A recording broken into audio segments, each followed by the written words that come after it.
gentlemen, may I have your attention, please?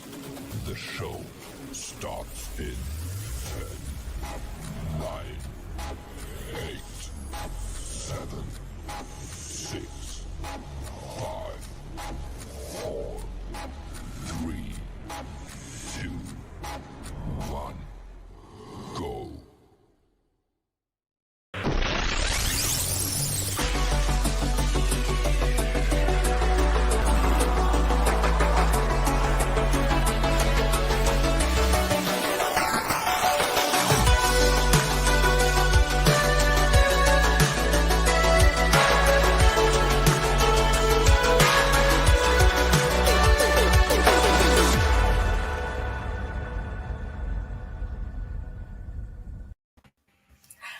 Hello, and welcome to our season finale. So we have the best guest, I have to say, on tonight. It's Joe Compton himself. Joe Compton. Hello, everybody. Hi.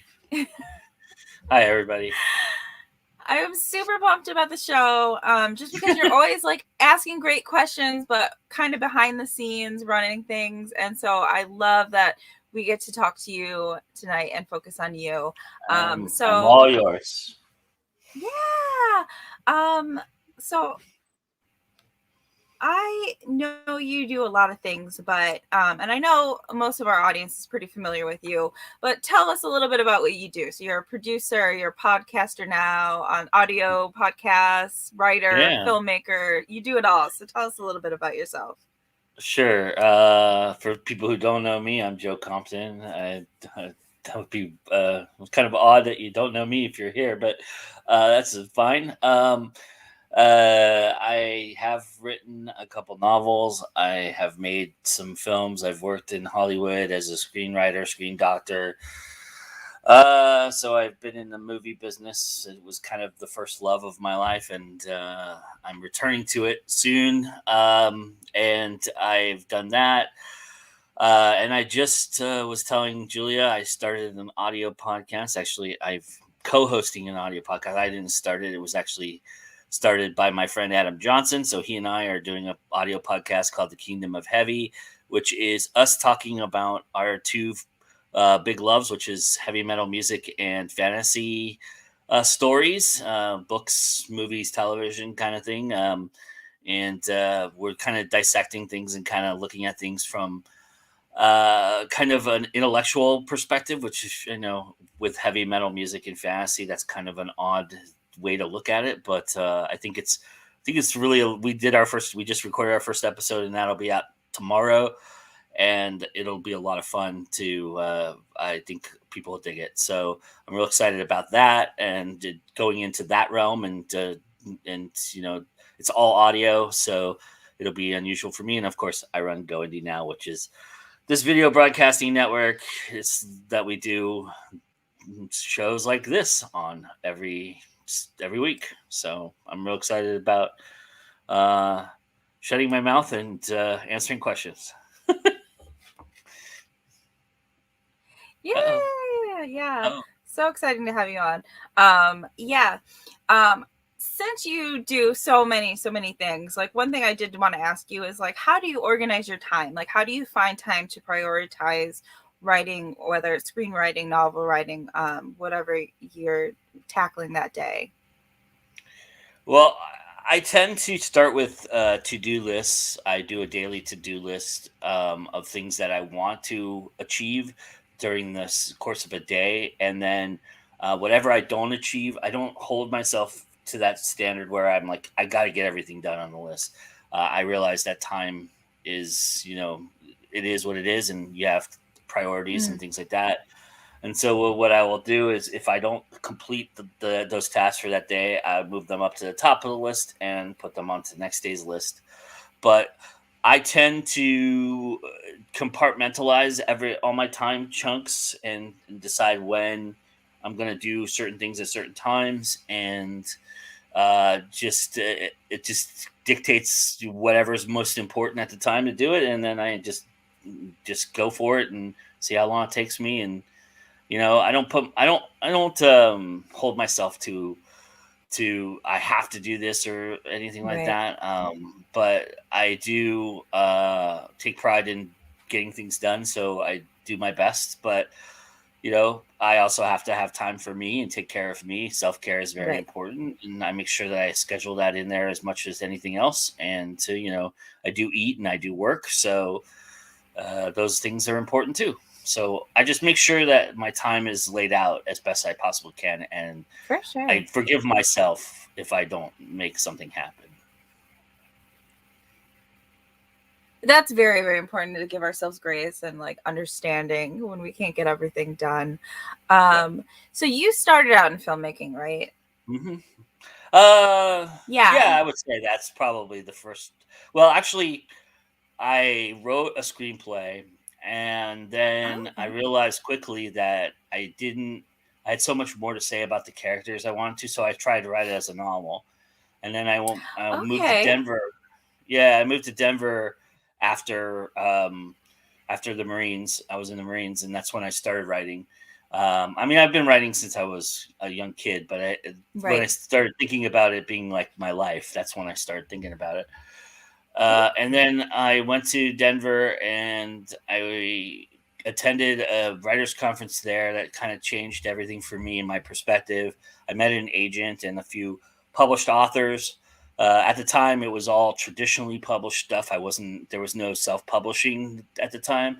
And so I made an aim to try and get a book done. And I actually got a deal and turned it down, and it just was snowballed into this terrible, terrible thing that happened to me. And Mm, from that point, I said I want to just do what I want to do, and so I right. went and turned to film, and then filmmaking became my life for the better part of 10 years after that. So Oh, wow. Yeah. I feel like a lot of us indies are indies because we do want that kind of control over the process and our writing and our stories and stuff like that. And that must have been hard when that wasn't an option to go through that. it was, yeah, because you have to figure out how much you really want to compromise yourself, right? So it's really Right. about trying to figure out how much you're willing to give up versus how much they're willing to give up and who has the leverage and control. And I mean, I don't have a problem. I've never had a problem with anybody wanting to take something of mine and make it something. And if they have to change it, they have to change it. But this was such a drastic 360, 720 change that I Mm, didn't think I was ready for. And I pretty much turned out to be right on that aspect of it. I mean, I made a lot of hmm. mistakes in the way that I approached it and everything like that, but those were mistakes that I have to learn from and carry with me. Right. Failure is something that I'm not afraid of. I'm not afraid of trying and failing. That's not something that I've ever been afraid of. So, doing it was a really great learning experience in itself. And yeah, it didn't turn out very well for me and kind of made me adverse to the whole traditional publishing world. But Hmm. I wouldn't. There was no other way to do it, so that's the way I had to. So, you know, yeah, Yeah, and definitely I feel like when we don't get what we want, it's because something better is coming along. I feel like that a yeah, lot. And I yeah. think that in reading your writing, I can kind of see how filmmaking has affected it. But how do you feel that filmmaking has like kind of affected or improved your writing? Well, I think it's helped me find the story, right? It's helped me find the core of a Mm, story. It's I think with screenwriting, you only have so much time to make something happen, and what you want to convey has to be on the screen. So, and that has to be a part of the story itself. You can't dilly right. dally with if you can't have somebody doing their laundry in the middle of you're telling this epic story, kind of thing. Mm, You can't. There's no mundaneness in it at all. And I think for me, seeing it that way always meant that I knew where my stories were always going to begin and end, and that helped tremendously in creating that. Where I have issues is the middle because I'm a pantser, so I often have trouble trying to pull the middle and beginning together, but that's a whole other thing. So, Right. but yeah. So what is your process like when you're writing? So you said you're a pantser, so obviously you don't do a ton of planning ahead of time or anything. So what does it look like when you're drafting your novel? So that's evolved actually. I do Okay. have thought process and plannings and things like that. Again, and screenwriting's kind of helped me with that too, where when you do an edit on a screenplay, you kind of lay it all out in scenes and you move it around. You put them on index cards and you move them around and you kind of work that out. And I kind of have the same approach with my novels in a certain respect. I mean, a lot of the emotion and a lot of the character work and a lot of the to get to this pinnacle or to get to this plot point is all done on the fly. It's done without thought, but the plot points themselves and where I'm going from act 1 to act 2 to act 2 to act 3 and then the ending and the beginnings, I usually have those pretty worked out ahead of time. And I write in chunks. So I'm a stream of consciousness writer. So I will probably write for 4 hours and then stop and not write for another 2 weeks. Oh, wow. Kind of idea. So I've always been kind of that way. The first screenplay I ever wrote that I wanted to put out there in the world, I wrote it in 72 hours. So I wrote about 100 pages in 72 hours. So it's just always been the way I've written, and I kind of I have a little bit more discipline now. I mean, I can write in smaller chunks and write almost daily. I've been doing that a lot more lately, and one of the benefits of doing what I do here is that I talk to a lot of writers and I talk to a lot of people and I get pointers, and I'm as much a sponge when I'm doing GoIndieNow stuff as anybody. I really love having people on and absorbing every bit of knowledge to do it better every day. So that's kind of how I've always looked at it, and it's evolved my process from that. So. Yeah, I think that's so important to be open-minded about what your process is, because I thought I knew what I needed to do to write, and I was completely the wrong thing. I never finished a novel for years because I didn't know my writing process and I thought I knew so well. So I think it's like great to be open-minded about that and constantly like evolving and trying new stuff and seeing what sticks and what doesn't. So yeah, that's great. What's your favorite writing advice you've ever heard? I love asking people these questions. So. My favorite writing advice is just write it. Stop talking about it and write it. If you have an idea, sit down and put it on paper. Put it even if it's on put it on a voice recorder. Put it somewhere where it's actually physically recorded, and not in your head, because that's not physically recording. And what happens with the things in your head is they get lost. So because you got other thoughts and things going on. So I always carry something around with me that where if I come up to an idea, I can put it down. And good. Yeah. Does every idea ever turn into something? No, but at least I put it down there and I can work with it and make it happen if I needed to. So that's always whenever somebody comes up to a table or at an event or comes and talks to me here and they ask me, I have this great idea for a book. I go, great, write it. Sit down and write it. Yeah. Even if you write 2 words of it and tell yourself that's how it starts. You get the bug when you start to put that stuff down. And if you were meant to do it, you were meant to do it. And if you weren't, you weren't, But I always feel like that's the best way to get going. It's very true, because a lot of finishing stuff is getting started in the first place. And I feel like like people always say, like, I got a great idea about a book and you should write it. But that great idea is great because it's coming from them and they have that original thought behind it of like how they would do it. And like, I know I wouldn't do it justice. So like, that's kind of how our scary book came to be with me and my sister. And she's like, I got a great idea for a story for your book. And I was like, well, then write it. And then we had enough, then combined, we had, enough for $1. So I love that advice too. But I was just like thinking about, like I said, your writing in a lot of ways is very cinematic. It's very visual in the fact that like a lot of people can picture it when they're reading it. But I noticed one thing, not about your writing, but about writers who are very visual. Sometimes they have it in their head, but it's not all on the page. So what do you feel are kind of the pros and cons of being like, of having your story be like a film in your head when it comes to actually writing it? Because I think you get great descriptions, you get great, great drama, and that cinematic aspect is really magical. But like I said, I think there's cons to it as well.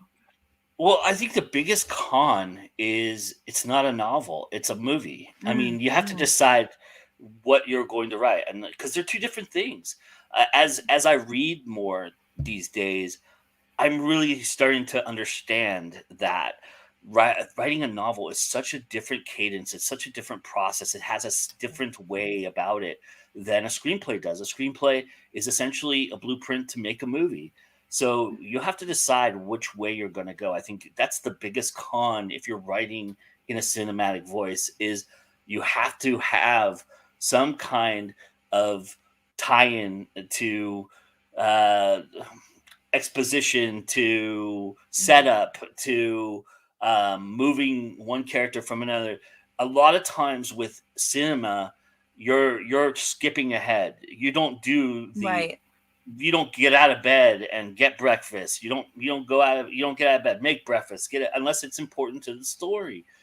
With a novel, that's more important because you're with the character and they're thinking about something that's going on in the book, and maybe that scene has an important tell or something that gives you a context to that character's personality, Right. the story. So I think that's the biggest con. The biggest pro though is you see things. You see how it looks.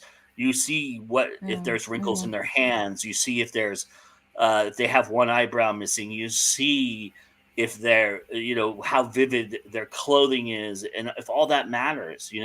I think if you can picture that, you can make it cinematic to the audience member that's reading it because they can pick up what you're telling them because you know how to describe that because you've described it for it to be on a screen. And I think that's the biggest pro. Right. I think another pro is, like I said before, you find the story right away. So in a screenplay, you have to know, you have 90 to 100 pages. You have to know your story. You have to know the core story. If you don't know the core story, you have to find it. And you have to write through that. And I think with a lot of times with novels, they tend to get lost. They kind of meander, or this is a big thing with fantasy novels a lot, is they get into the world building and info dump and exposition heavy, and you lose all of the story elements that really we're all engaged in. And I think that's where you as a filmmaker and somebody who writes vividly and cinematically can change that and make it move a lot quicker. So Yeah, that's all great. I feel like also for if you're not a visual writer and you're worrying because all these pros sound amazing. Yes, JD, that's so true. Everyone always is just like, yeah, I have a great story inside me. You should write it. Like, no. But yeah, no, I was just saying, if you're not a visual writer, I get what you're saying about the con though, specifically because like, I feel like when I have a dream that really like impacts me and I was just like, oh my God, what a good dream. It's not because of what is happening in the dream. It's not because the dream makes sense. It's not because of, anything like what you're seeing or going through. It's because the emotions you feel while you're in that dream, like whether it's like you're dreaming that you're flying and you just have that right. And I feel like that's where writing can come in. So like if you're not super visual, you can still focus on that kind of emotional subtext behind the writing. Or if you are visual, adding that in makes a super powerful story. So I agree. Because yeah, for sure. Because I know I'm not a super visual person, and I don't want them to feel left out if they're like me. And so I don't see a film in my head. I just saw a thread that was just like, I feel really bad. I like ruined my boyfriend's life because he found out that people can visualize and he can't, and he thinks they have some superpower he doesn't. So I don't want to leave anyone feeling left out. Yeah. Yeah. And I certainly don't. I Yeah, mean, no, that's just the way I am. It has. I mean, yeah, for I sure. envy anybody who can write conventionally that doesn't have that power, because I think there's some goodness to that as well. So Oh, there's definitely strengths, and to both aspects. mhm. Because like for me, like I said, everything's in words and concepts anyways. So it's like I feel Yeah, like that gives me that helps me as a writer to, like, think in words, but like also I know like some amazing descriptions I'm missing out on because I don't see it in my head. It's a yeah. sailboat. But yeah, so what is so I know you're saying that they're completely two different beasts, and I definitely believe Mhm, you. Screenwriting is one thing, filmmaking is one thing, and mhm. novel writing is a completely different thing. What are the big differences and what are the big similarities between like screenwriting and novel writing though? Well, I think the biggest similarity is you're telling a story ultimately, and Mm-hmm. that's the most important element. Is we're here to tell stories, and I think both of them do it very well and do it in the way they're supposed to do it if they're done right. Right. I think the biggest difference is that a screenplay is not something that is a visual animal for context and subtext. It's not meant to have layers. It's not meant to have exposition. It's very, very frank and very, very much about you go from point A to point B. This is what you say when you go to point A and point B. And the actor and the Mm-hmm. director add all the subtext and context. That's the power of what they do. It's a more collaborative medium in that Right. respect, because you're really what you're building, like I said before, is like a blueprint for what people are going to see on the screen. But what gets seen on the screen has everything to do with everybody else who's involved in the production, not just the writer. The writer gives the context of this is the story, and everybody takes that and does what they want with it. For novels, you're the writer, director, the actor, and so Mm-hmm.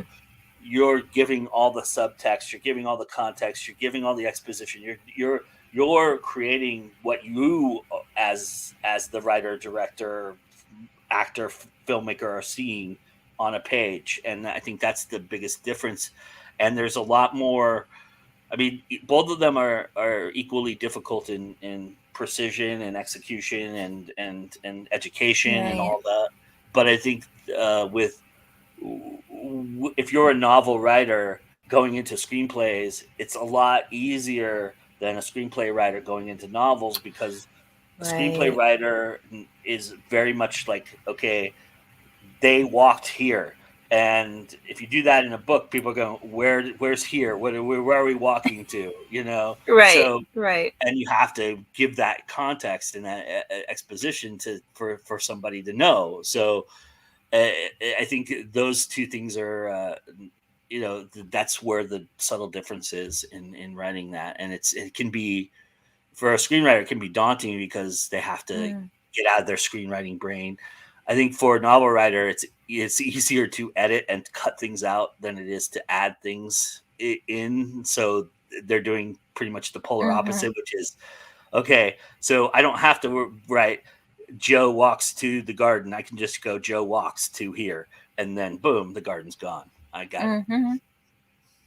So that's the Yeah. differences. Yeah. Did you find that that was like a natural transition for you though, going from screenwriting to novel writing? Because like you said, you wanted so much more to do with the characters Yeah, and for that stuff. story, it was. For that story, it definitely was. That story really needed it to be a novel. It needed to be, because I was inside the heads of the characters, so I really needed a lot more of that to be present in how I was presenting the story. So I felt like it was more natural for me to write it as a novel than it was as a screenplay. Right. Think as a screenplay, and I actually submitted it to some competitions, and yeah, I got pretty much torched for the idea of it, because it was hard for people to visualize things Right. in people's heads. So that really that changed, how I approached it for sure. But yeah, wasn't that difficult for me. Like I said, I've been writing since I was little, so I've been writing stories for a long Mm-hmm. time, and I knew what it took to write a story, so I was okay with that. And I've been reading since that time too, so I knew what a novel looked like a little bit. I think Yeah, that's yeah. key. Oh, go ahead. Oh yeah, I was just gonna say I think that's key. Reading is such a key element to helping any writer get what they're trying to do. So For sure, for sure. I feel like in that way, like a lot of people have an advantage going from screenwriting to novel writing, because at least a lot of people have consumed novels to the hmm point where they could be like, I see the difference and I see what I have to kind of build up from the yeah, bare bones. Whereas like people, I've read a few plays and I love reading plays, but it's not as common to be like, I see how I have to strip back if I wanted to be like, oh, I'm going to write a screenplay now, which I have dabbled with the idea of writing screenplays, because I'm just like, my writing style kind of is a little more like I'm an underwriter rather than hmm overwriter. So I'm like, oh, I could totally do it. And then I'm like, I realize I have no concept of like formatting a screenplay or anything like that. And I was just like, hmm you could learn how to do that, but you'd have to learn, like, yeah. for sure. So I'm curious to know. So, you like, you were describing screenwriting as kind of like building a blueprint for the machine to make something, which, so hmm I feel like writing the blueprint is screenwriting, building the machine is kind of what novel writing is, but like what the machine actually makes is kind of what filmmaking is. So they're all hmm different ways of telling a story. They all operate differently. But what do you love about each different way of telling a story? Well, I love for screenwriting. I love that I'm creating something that, knowing actors and directors now, Mm, I'm creating something that they're going to tackle, and watching them tackle it and take my words and tell me, you'll get instant gratification almost with a screenwriting. right. If you're making the movie, I mean, not always.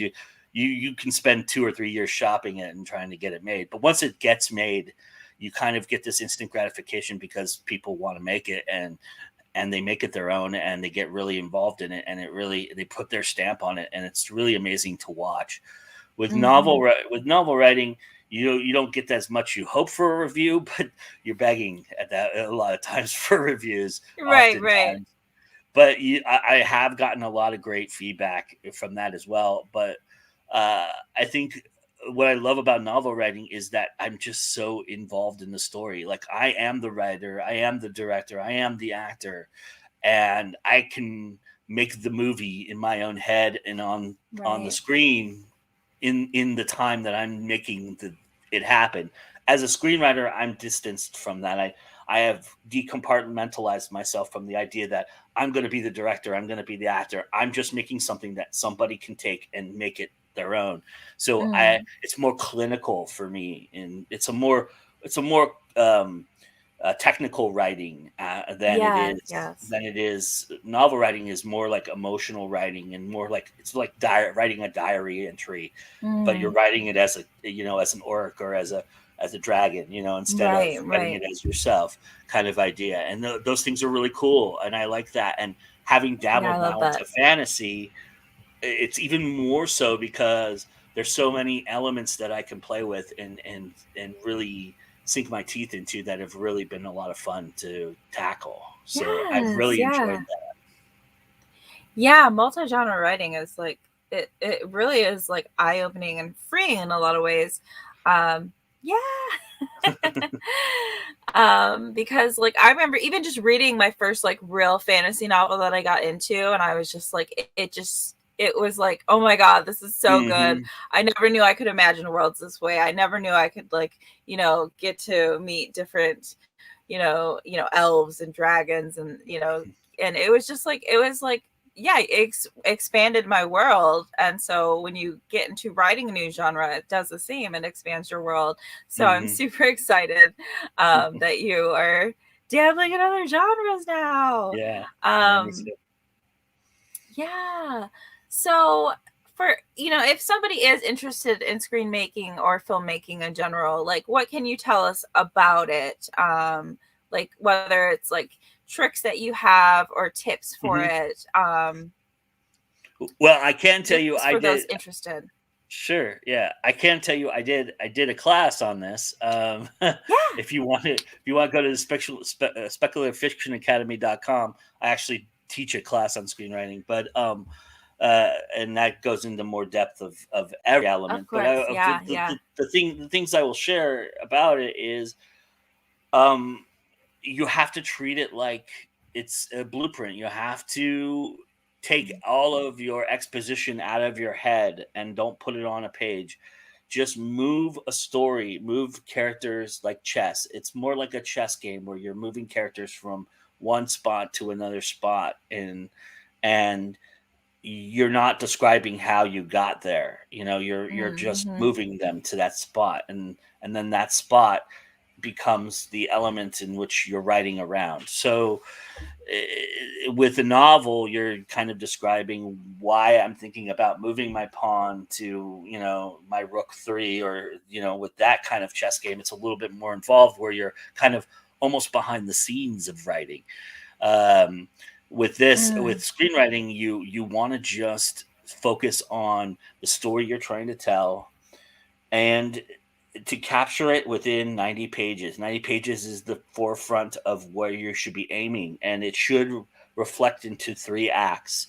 The first act is your introduction, you're with something that happens that changes the character into the second act, and then the second act is the conflict in which they're fighting through, and you kind of put them in a bad position and they have to fight their way out of it. And then the third act is the resolution. And if you follow that formula, you'll be successful as a screenwriter. If you try and be avant-garde, this is the difference too with a lot of indies and novel writing. You could do a lot of experimental things. You could do a lot of different things, but with screenwriting, you can't do that because you're not making, unless you're really the one making the movie. If you're making the movie, that's a little different. But if you're going to give this to other people, they expect it to be this way. And so you have to follow that. There's rules, there is templates, there's a structure to it that you have to follow. And if you don't, you're not writing a screenplay, you're writing a mess. And you have to stay within those parameters. I highly suggest, if you're going to start into screenwriting, that you pick up the Screenwriter's Bible. That is the book that shows you how to format everything properly, that you invest in screenwriting software, and that you read at least one book on 3-act structure. Whatever book you want to read, whether it's Story by Robert McKee, whether it's Save the Cat, whether it's whatever you want to read, I would say read one book about screenwriting and how it works, because if you don't, you're going to find that you're going to be behind the curve, and it's going to be a lot harder to catch up. And you can't make a first impression twice. So you have to, when you're going to pitch it and you're going to have it be sold, you have to be sure that it is the tightest drum that you've ever created. Because if you don't, people will talk and you'll never get another meeting. So it's very important to stay to the rules in that. Yeah, it's a lot more of an equation, whereas novel writing can be, like you said, a lot more experimental, where you can I don't know a good analogy to compare it to, but yeah, screenwriting can be a lot more of an equation. They call it formulas for a reason. So for sure. So those are some great tips for screenwriting. What are some of your favorite tips for novel writing? Because you have been you've written a couple novels. I would say mostly with novel writing, to make sure you have everything you want to say out on the page at the very first draft. I would say that's the most important thing, is to get everything out. Just whatever it is. Don't worry about structure. Don't worry about grammar. Don't worry about anything. Get it all out and do as much as you can with it. Say as much as you want. Info dump as much as you want. All that stuff is yours to see first, and foremost. So you're going to be the one that's going to cut all that down. Now, as you get more experienced, you will learn how to cut that out naturally, and you won't have to do as much work on your first as you will on your first one as your second one as Right. you did on your first one.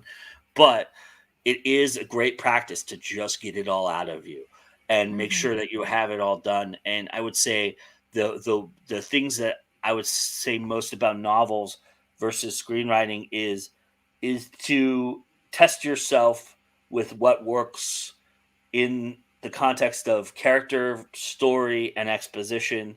Whereas screenwriting, you have to Mhm. follow the formula. Novel writing, don't follow any formula. Just write it. Write how you want to see it, how you want to do it, and then worry about if it fits within the context of the genre. That's all things that can be edited down and created through, finding what the real meat of the story is. And I think, but all that stuff that you've written down, now that you've written it down, you're ahead of the curve, because then you don't have to go back and express an emotion because you've written it down already. You Right. can take that emotion, even if you have to move it to another chapter, you can move it to another chapter and you have it there at your disposal. So I think it's very important to get everything out of you in a novel. And like I said, as you get more and more experience, when you get into the second and the third novel, you start to realize that naturally, and you cut that stuff out without even thinking about it. So Yeah, I think it's very different because, like, when you're writing a novel, none of the writing is wasted. Even if you end up deleting half of it, like, you got to mhm. know the character that way, or you got to understand the evolution of, this from point A to point B. Um, Mhm. so, whereas if you're screenwriting and you have to delete half of it, that would be a huge loss. And you would really Right, feel yeah. that. But like with novel writing, if you're not using every little bit, it's still getting to know the story and the character and all of that. And so you can really still, it's not wasted time. It doesn't feel like Yeah. that. So you said we have a yeah, you said we have a question in the chat. Yeah. So J. Estrada's asking, do blocks happen in one medium more than other? That's Yeah, a for great sure. question. For sure, novel writing for me is more blocky than screenwriting. Because I can usually, with screenwriting, I can usually work my way through a problem better because I'm not having to describe it as much. So with Mm, novel writing, like I was saying before, my ending and my beginnings are solid, but then I get to mm-hmm. the middle and I get to this point where I'm not connecting the dots, and I have to Right. go back and connect the dots, and that's just a product of me being a pantser for the most part. But I mean, I've learned more and more these days on how to do that better. But for me, it's I do get frustrated by that, and I have to walk away or sit down or do something to exercise my brain to get myself moving out of that direction. So What are your favorite things to do in those times when you're feeling blocked and you just want to mull it over?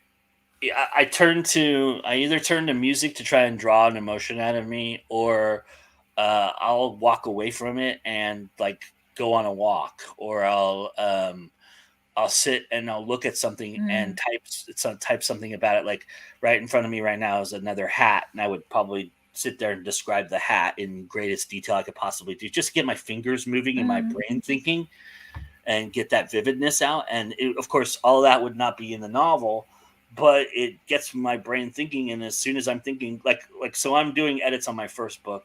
We're reworking my first book, right. and in doing so, because I'm doing these deeper edits and these deeper writing, I'm already thinking about things that how it's going to connect into the third book, and the third book is something I have to write still. Yes, So, yes. but I'm getting ideas from that writing that first book and how it's going to tie together, and how I can tie it together so that I can, I have those ideas already ready and I can just attack them. Yeah. And so everything, like my brain, when I get creatively going, it's just like strikes a fuse, and I just can't stop creating. I'll do other things to as I have other, I'm lucky enough to have other things like GoIndieNow and stuff like that, where I can, Yeah, yeah. you know I can just step away and do that for a while before I get Hmm. back to writing. But yeah, that's kind of how I look at it. Yeah, that's amazing. I mean, we're lucky if we have a dearth of ideas that Hmm. we just have to to find the time to tackle. For sure. Yeah, I'm working on rewrites on my book too, and I'm finding the same, that I'm just finding ideas and connections that can work into future books in that series. So I mean, it's the best feeling in the world. I just feel elated every time I get an idea, and I'm like, oh, I got an idea. But one of my favorite things to do when I'm feeling blocked is, I saw this is kind of a prompt, but it was just write a scene in the story that it may never even go in the novel, but write a scene in the story from a side character's point of view. So a Uh-huh. character who's not usually given the POV. And that really one time I was blocked so bad, and I couldn't find my way out of it. And then I saw that, and I was wrote from Tali's point of view, and then all of a sudden it was just boom, I understood so much of the story from doing that, and I was just oh my gosh, this is perfect. I will So also yeah. I will also write in a different font just to see it differently sometimes. Yeah. And that Yeah. works. That works. That's worked a little bit better for me than it had in the past. And I don't know if it's just because I'm a better writer or what the deal is, but I Hmm. do I do use that trick a little bit, and that tends to work. Now, as a screenplay, you have to correct that. But with a novel, I mean, you still have to correct it too. But Right. I can leave it there a little bit longer with a novel than I could with a screenplay. With the screenplay, it makes me think I'm doing it wrong, so it looks wrong. But with a novel, I Right. can just keep typing around it, and I don't have to worry about it. But until I have to go back and fix it, but it does help me get Right. going. So Yeah, no, I definitely I will write in Comic Sans and just be changing it up though, really helps you to kind of see it. It tricks your brain into seeing it in a new hmm way. hmm So and there's something so goofy about Comic Sans, and I'm just I don't need to take this seriously. I can just write and write and write, and it just really helps to kind of take the judgment out of my head, that I'm hmm while I'm writing in a serious font, and I'm just hmm oh, this is trite, or this is trash, the sentence is so stupid. I don't have those same thoughts when I'm writing in Comic Sans, because it's just yeah. it looks so goofy anyways. And I'm just writing, I can write whatever, and with freedom, it's really helped me out. So I love that tip.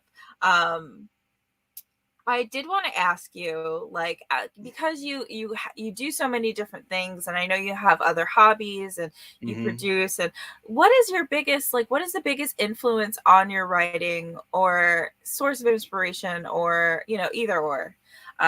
What do you feel has really impacted you the most when it comes to your writing? All of these people here, you Yeah. and all these people. I it just like I said, I'm a creative spark plug. So being around creative energy Mm-hmm.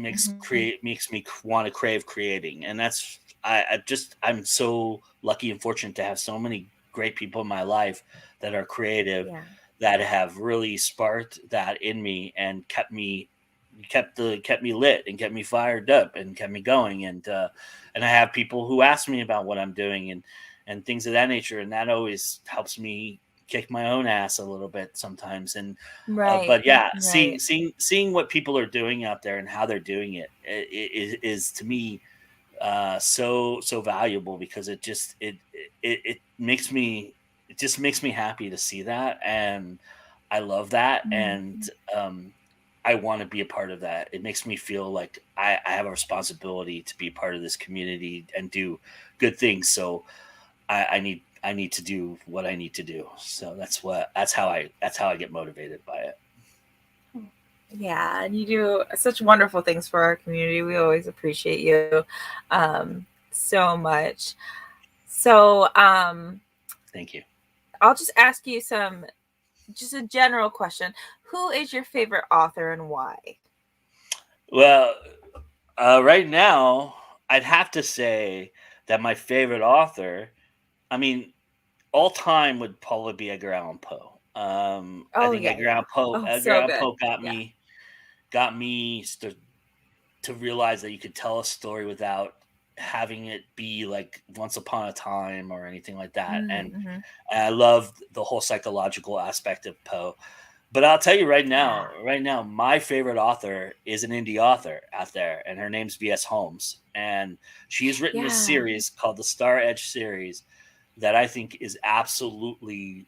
I've absorbed every single word of it, and I absorb it like quicker than anything else I've ever read because I Wow. just Yeah. love the character she's created and the environment she created. I haven't read her fantasy stuff, which I should, but this is a sci-fi LGBTQ and own voices kind of saga, and it's fucking fantastic. And I've loved every word of it. And Right. I have to say, the way she writes is how I aspire to write. That is Right. exactly how I think she's visual, and she's she's very cordial. She's adept to the novel concept, but she still makes it look and feel like a movie. And I just love all of that elements of it, and it's just so fantastic. And it's probably my favorite series that I've ever read. So I think along those lines too. Christy Stratus is somebody that I really gravitated Yeah. toward, and her Dark Victoria in the collection. Yeah, I haven't read any.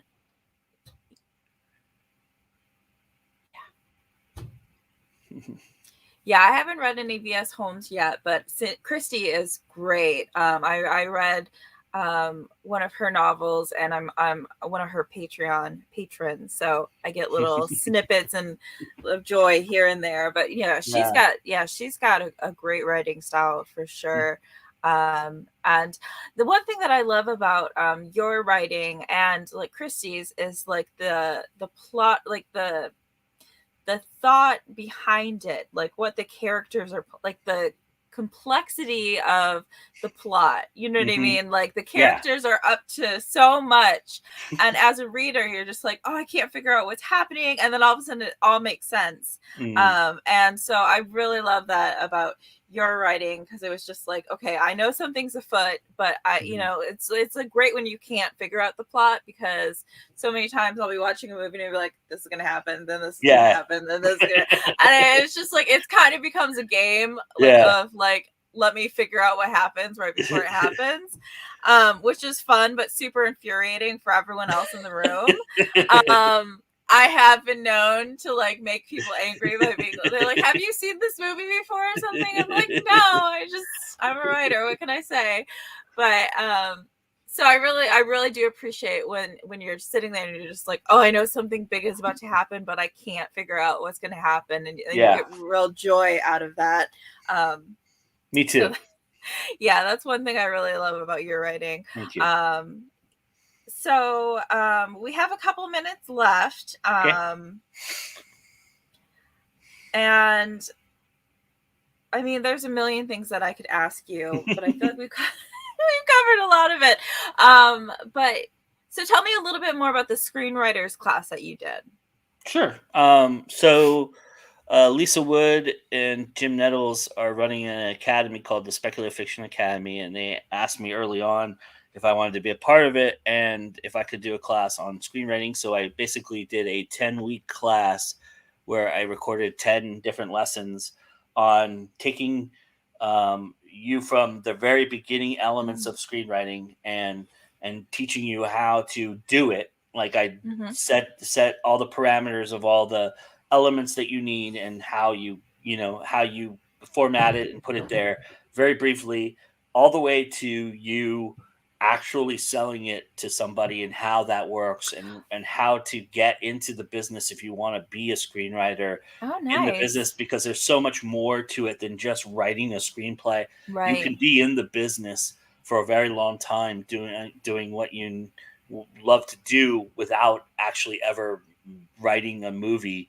or just being involved in it. And so I take you step by step through that process, how to get it done, how to make it better, how to get it out there, and then how to get yourself out there. And that's kind of how I approached it. And it's a 10-week course. And then if you take the course, then eventually, as we get enough people to take the course, I will do a live Q&A with those people, and they'll be Oh, able to ask nice. me any question they want about their screenplay and reading. And they also will have access to me to send me things that they want me to look at and things like that. So Oh, taking very the cool. course has a lot of benefits in that respect for that purpose. I mean, I'm not by any means a studio head, and I can't make your movie or but Right. hopefully But I you can have, help you make it better, and that's how yeah, all that I spent a experience lot of time. helps. I spent a lot of time with those people, and uh, they are something else. And if you're not prepared for it, it's kind of like going into a roller coaster and your seatbelt's not working, and you're about to hit the top and go down Oh, and yeah, around, yeah. Yeah. and that is something that you really have to prepare yourself for. So it can be done. Right. So. Right, right. I love that it doesn't just stop with a finished screenplay. Mhm, Like, I don't know if they call manuscripts as well, but I love that it doesn't just stop with a finished writing product.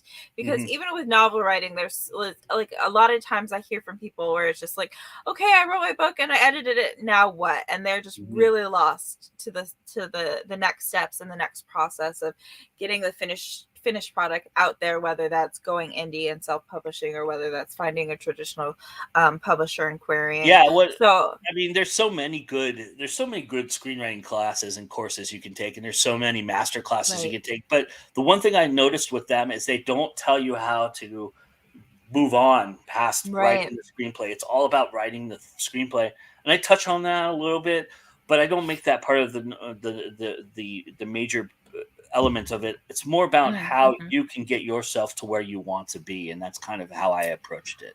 I love that approach though. I really, because I feel like that practicality is what is really useful and Mhm. really going to help people for sure. So where can they find this masterclass? It's at speculativefictionacademy.com. So it's Okay, all one awesome. word, and it's Screenwriting 101 and by my name, Joe Compton. So Very that's the cool. class. And I will be doing 201 next year, and also another class where I will actually, I'm going to be filming a short film. Mm. Um, hopefully the first part of 2022, if this variant gets under control. Yeah, yeah. Um, but if it doesn't, then probably toward the tail end of 2022. But I'm going to be filming a short film here, and I'm going to actually film walking through the process of how we made this film happen. So you're going to get to see a Very behind the cool. scenes. Yeah, it's going to be a class that I'm going to do for the academy, where basically I'm going to walk you through making a movie. So. Oh my gosh, that sounds so fascinating to me because I mean I just love to be creative, so I always like daydreamed where I was like I can make a movie one day. There's a I ton of have no classes idea what's on there. involved. Yeah.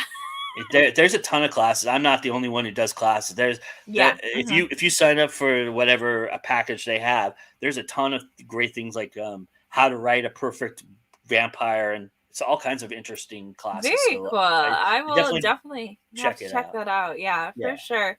So do you we're running out of time a little bit. So why don't you tell us like if you have any other like big announcements, any projects you want to tell us about or Yeah, anything sure. like that where we can Yeah. find you online? Yeah. So right now, for GoIndieNow, Friday we're doing our final late night news show. Katie Solitis and myself on Friday night at 10 p.m. Eastern. Um, that's going to be a Q&A, AMA, and if you want to ask me more questions like you guys did here, and follow up on what Julia was asking me, that's fine. We're going to take any question that we get from the show. So come and join us, and the chat's always lovely there. CL Cannon has a similar thing she's doing with the marketing tip that she does for us on that. She's going to be taking your questions as well. So if you have questions for her, right now would be the time to get them to me, because then I can get it to her, because she's going to film that pretty soon. So that's what's going now, and I'm working on editing some other episodes of other shows that I've had in the can for a while that I need to get out. And I'm going to be doing that this week. And I'm actually going to be taking a long vacation here at the end of December. So a lot of that time is going to be spent to catching up on episodes and getting things out, and doing a lot of writing as well. But I just was telling Julia and I think I talked about it earlier. I just started an audio podcast. That's the next adventure for me. And my friend Adam Johnson and I, who have been friends for a long time, and we've always talked about heavy metal. That's been like a passion of ours, and we've always been able to bounce stuff off of each other and send each other music and stuff like that. And so he had this idea to come up with because he's a fantasy writer and I'm now a fantasy writer. So we're going to mix the two things that we talk about a lot, which is fantasy writing, fantasy stories, and movies and television, and heavy metal. And we're going to dissect it in an intellectual kind of perspective. That's kind of how we're going to approach it. And it's called The Kingdom of Heavy. And tomorrow, you'll be able to, if you follow me on social media, you'll be able to see you'll be able to listen to the first episode because it's all audio. I'm doing an all audio thing for the first time in my life. So I'm real excited about that, actually. And it's a lot of fun. We had a great time recording the first episode, and we're real excited about this venture. So everybody can go check that out. Just follow me online. You'll see it. So where can we follow you online? So Twitter's Joe Dream 73. Joe Dream is my Facebook, just my personal Facebook. You're welcome to friend me there. GoIndieNow is everywhere where you can just put GoIndieNow. I'm there. Facebook.com GoIndieNow. Twitter is not GoIndieNow because that guy's a jerk and wants $3 million for the name GoIndieNow. But I have Instagram GoIndieNow, TikTok GoIndieNow. Which I haven't done a whole lot on. I'm on TikTok a lot, but I haven't done a lot of videos. I need to. Oh, same. I need to get better about that. And of course, the YouTube channel, youtube.com/GoIndieNow, and our Twitch channel, which is Twitch TV /GoIndieNow. Those are where you see all the broadcasts of everything. So. Yeah, a lot of great content up on there. My sister goes through and makes sure she watches everything. So when we get behind, we throw it up on the TV and like catch up on all the shows. Yeah, for sure. Yeah, it's great having you on. My only big announcement is that we are working on scheduling guests for season 3 of In Progress. So we're very excited about that. Trying to bring in some new faces. I've got some ideas for great topics for that. Well, I hope they're great anyways. We'll see. But yeah, I am Julia. I write as J.K. Allen. The Side of Shadows just came out last month by me and my sister Carol Allen. So that's J.K. Allen and Carol Allen. So check that out. You can find me at hijinkswriter.com. Hijinkswriter is my social media handle on most things except for TikTok, where it is Ginny and Tonic. That's JINNY and Tonic. Thank you again for joining us tonight. If you watched or rewatching this later, and thank you, Joe, for being such a wonderful guest. I know you're always behind the scenes. I'm glad center. But yeah, this is wonderful. I learned a lot. And I will definitely be checking out speculativfictionacademy.com. So nice. Awesome. Lisa will be happy to hear that I sold a couple people today. Yeah, and I can't believe this is the season finale. Like, yeah, it's been a great season. Yeah, it's been a great season, and like Julia said, we've reached an agreement to have season 3 happen, and Julia's going to be doing some town halls for us as well. So 2022 is going to be a really great year for us, and Julia is a big part of that, and I can't thank her enough for that. So. Oh no, thank you for putting up with me and like letting me babble on screen for you. But yes, very excited for what's coming in season 3. We will be taking a little bit of a break. So we'll be back first Monday of February. And then we'll take a little break like we did in July and August, like we did last year for the summer months, just to give Joe a break because he's got a million shows out. And me, we'll give I like you to a break too. Yeah. I appreciate it a lot. But yeah, that's our show for tonight. I'm feeling a little emotional because, like I said, it's a season finale, and I just can't believe we've done this for 2 seasons already. But really appreciate everyone, and it's always time to go indie now. So we'll see you in February. Thank you.